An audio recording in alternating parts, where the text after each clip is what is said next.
প্রিয় ভিউয়ার্স, আজকে আমার রাতের খাবার রুচি হচ্ছিল না, তাই আম্মুকে বললাম ডিমটাকে ভেজে দিতে। কিন্তু এটা নর্মাল কোনো ডিম ভাজা না, এটা হচ্ছে ডিমের ঝুরি ভাজি। এটার উপকরণ খুবই সিম্পল, সিম্পলের মধ্যে একটি গর্জিয়াস রেসিপি। দেখতে পাচ্ছেন এখানে বিড়ালটাও গন্ধ শুকে চলে এসেছে।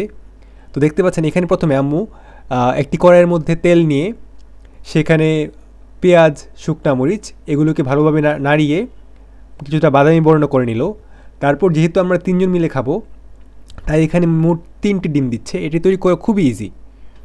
তো 3টি ডিম ছাড়ার পরে জাস্ট বেশ কিছুক্ষণ একটা নির্দিষ্ট পর্যায়ে নিয়ে কিছুটা নাড়া দিলেই জিনিসটা তো রেডি হয়ে যায়।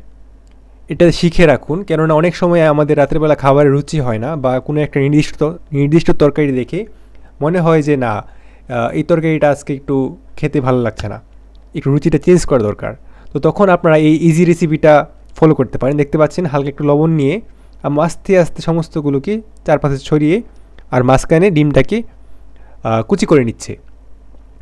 তো এইভাবে আপনারা যখন কুচি করবেন, কুচি করার পর কিছুক্ষণ ডিমটাকে ভাজি হতে দিবেন। তখন একটা নির্দিষ্ট পর্যায়ে দেখতে পাবেন যে একটা নির্দিষ্ট কালার এসেছে। ওই টাইমে দেখতে পাচ্ছেন এখন ডিমটিকে ভালোভাবে নাড়িয়ে চাড়িয়ে আস্তে আস্তে কুটি কুটি করে নেওয়া হচ্ছে, যার জন্য ডিমটা ভেঙে বেশ কিছু পার্টি বিভক্ত হয়ে যায় এবং সেগুলো খেতে আলাদাভাবে একটা ডিফারেন্ট টেস্ট আছে। আপনার নর্মালি ডিম ভেজে খেলে যেই টেস্টটা পেতেন, এটার টেস্ট সম্পূর্ণ আলাদা এবং দেখবেন অন্যরকম একটা ফ্লেভার চলে এসেছে এটার মধ্যে। এরকমভাবে শুকনা মরিচ, পেঁয়াজ সহ এই প্রসেসে ডিমটা রান্না করার জন্য এটা যেমন সহজ, তেমনই খুব সুন্দর একটি ঘ্রাণ বের হয়। আপনারা যারা ডিম প্রিয় আছেন বা যাদের ডিমটা খুবই প্রিয়, তারা এই ধরনের রেসিপি ট্রাই করতে পারেন। আমার আসলে রাতের বেলা রুচি হচ্ছিল না এবং আম্মু বললো যে ঠিক আছে, রাতে যেহেতু তরকারিটা খুব একটা ভালো লাগছে না, আমরা এইভাবে এই রেসিপিটা করে খাই।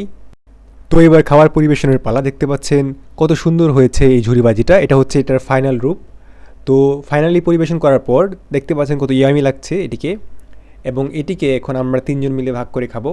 এবং সাথে আছে দেখতে পাচ্ছেন আমাদের তরকারিগুলো টেবিলে রাখা হয়েছে।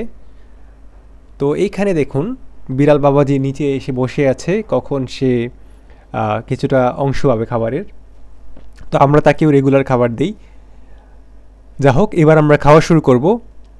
তো আপনারা যারা এই রেসিপিটা দেখেছেন, তারা এখান থেকে চাইলে আইডিয়াটা নিয়ে নিজেরাও ট্রাই করে দেখতে পারেন। এছাড়াও এটার মধ্যে আপনারা চাইলে গোলমরিচ বা অন্য কিছু দিয়ে বিভিন্ন সময় এক্সপেরিমেন্ট করে দেখতে পারেন। ডিমের টেস্টটা আসলে খুবই চমৎকার লাগে। নর্মালি যে ভাজা ডিমটা ছিল, ওই রকম ভাজা ডিমের মতো একটা গতানুগতিক টেস্ট থাকে না, বরং একটা ডিফারেন্ট টেস্ট থাকে, যেটা আসলে খেতে খুবই চমৎকার। তো আমরা এবার ভাত নিয়ে খাওয়া শুরু করেছি।